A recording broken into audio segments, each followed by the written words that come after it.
Welcome back to another episode of the No Money Real Estate Podcast. And I've got something really, really amazing to talk to you about today. I've invited a friend of mine into the studio who is an expert in condo flipping. Now, some of you might not have even heard of this before, but he's got an incredible studio in Toronto. He's literally the #1 renovator for condos right across Ontario and probably part of Canada.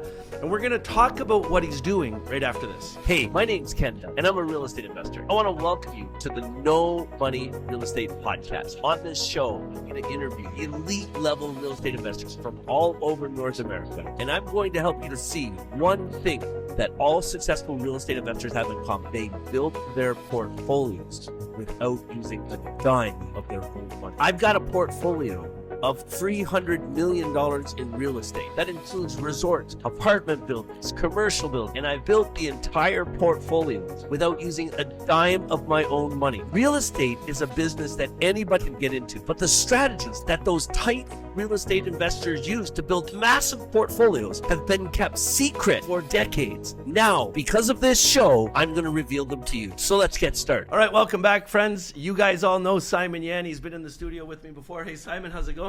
Excellent. Thank you for having me. So a couple of things I want to talk about in this show. Number one, I want to talk about condo flipping because obviously there's a lot to this that people don't understand. But secondly, I want to dig into this studio you've just opened in Toronto because I was there a couple weekends ago and I'm absolutely blown away by it. I can't imagine. I have a hard time even believing what I saw there. But let's start with condos. Tell everybody how you got into condo flipping. How did you realize that there was something there, and what have you done with it? It started off about 15, 20 years ago when I working with a large investing asset management company who owns thousands of buildings across Canada and in Greater Toronto area as well. So what we do is we go in and renovate their apartments unit as the old tenant moves out and the new tenants move in, and they could increase the rent through that process. So we've done hundreds of thousands of those renovations for them in very strict timeline and very quality demand that they have. And as we're doing that, and as a general contractor, we have experience with other big projects like 70,000 manufacturers facility and high-end restaurant and all that. But it's all come back to dear and close to my heart. It's the condo and apartment renovations. And that passion also attracts a lot of investors in the real estate investing community to come in and find those dilapidated condo unit, come to me, get it renovated, and sell it quick in 3 to 6 months and make a profit of it. And then I start seeing that happens, and then why not I do it, right? And the rest is history. Now I'm doing, at this moment, we're doing this podcast, we are doing 7 projects at the moment, even in the worst condition people deem to be the condo crisis. I have 7 ongoing active projects right now. And I see I'm also helping other investor in real estate community to do the same thing because now is the best time for them to get into the market. For those that are new to this whole idea of flipping properties and making money, from everything that I've seen, it seems to me that condos might even be safer than doing full-scale flips on houses. But in this market we're in right now, everybody is saying the condo market is dead, condos aren't selling, prices are way down, but I still see you buying old dilapidated cottages, putting 50, 60 grand into a full renovation of the property, the bathrooms, the laundry room, the kitchens, everything, still walking away with 50, 60 grand in profit. So if I ask you, is the condo market dead? I got that questions asked a lot. I think the thing is, within the condo market, there are still subcategories in it. With people say the condo market is that they are more specifically referring to the pre-construction of the market. They're not talking about so much the second-hand market. The second-hand market are more stable market that's for people to users to actually enjoy and call it a home. And I love the second-hand market in the sense that they typically have much more spacious square footage. Once you get used to it, it's very hard to get into a smaller new pre-construction condo. The more of the money, but less of the square footage. So what we actually are creating and satisfying is to bridge that difference by providing the top quality finishes in the old spacious condo versus the pre-construction standard builder grade kind of finishes.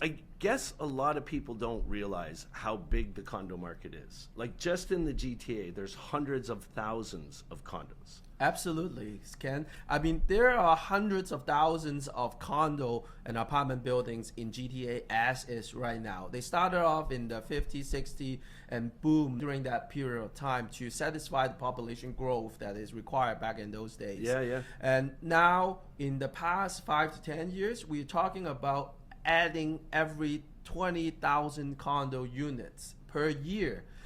It slowed down in the current 2025 years, but I mean the last 5 to 10 years, it has been 20,000 units per year that they're adding into the inventory. Imagine in 10 to 15 years what those units will require, renovations. I think you just said something that I never realized, and it's absolutely right. If you look at condos that were built 30 or 40 years ago, they were 3 or 4 times the size. Like if we're talking about a standard 2-bedroom condo, these things had full living rooms, full kitchens, full dining rooms, 2 bedrooms, a den sometimes. Like, are we talking double the square footage as modern 2-bedroom condos? Totally. I mean, I'll give you specific examples. I think I recently bought in the middle of the city, in the Scarborough area, I bought a 1,600 square feet units. Wow. That can be turned into a 3-bedroom, 2.5 bath units. And guess what I bought it for? $485,000. And That's the square footage of it, you cannot even build that for that price. So imagine what I would do. I'll put $50,000 to $100,000 into these renovations, and I can sell it for $800,000 or $900,000. Sell it for a lot more. Yeah, and I think the other thing that a lot of people are missing because of this condo crash. So the condo crash that happened was because there were so many projects underway and people bought them pre-spec. So they'll buy the condo before it's built with the idea of moving in or renting it when it's finished. But because the prices dropped, that whole market turned into a disaster. But I guess there are still lots of people who want to live in condos. Like if you look at somebody that works downtown on Bay Street, they don't want to be involved in a 90-minute commute to work every day, and they love the idea of living close to what's going on down there, so they're still looking at condos. Of course. And if somebody's looking at a condo, if they can get a 2-bedroom unit that's 1,600 square feet versus a 2-bedroom unit, I saw a 2-bedroom pre-spec that was 700 square feet in a 2-bedroom unit. They're always going to look for the better deal. Absolutely. So for the 1,600 square feet unit, on average, it's costing about $1,000 in the new buildings to buy. So that would be a $1.6 million purchase. Yeah. And now for the amount that I bought, for the amount that I renovated, even including profit, I'll still be 50% or less compared to the $1.6 million mark. But so that is a huge advantage over pre-construction versus existing market. The other aspects I also want to talk about is there are some people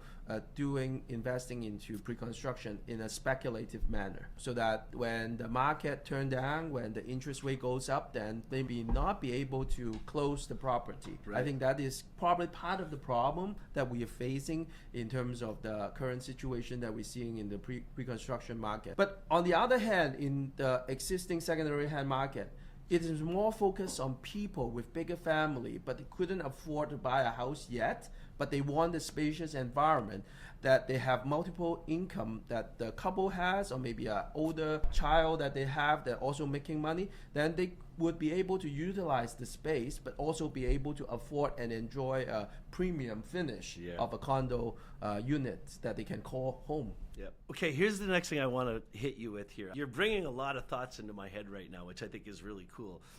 When the condo market crashed, it dropped the prices of all condos, right? The condo market was precipitated by pre-construction, by the economy.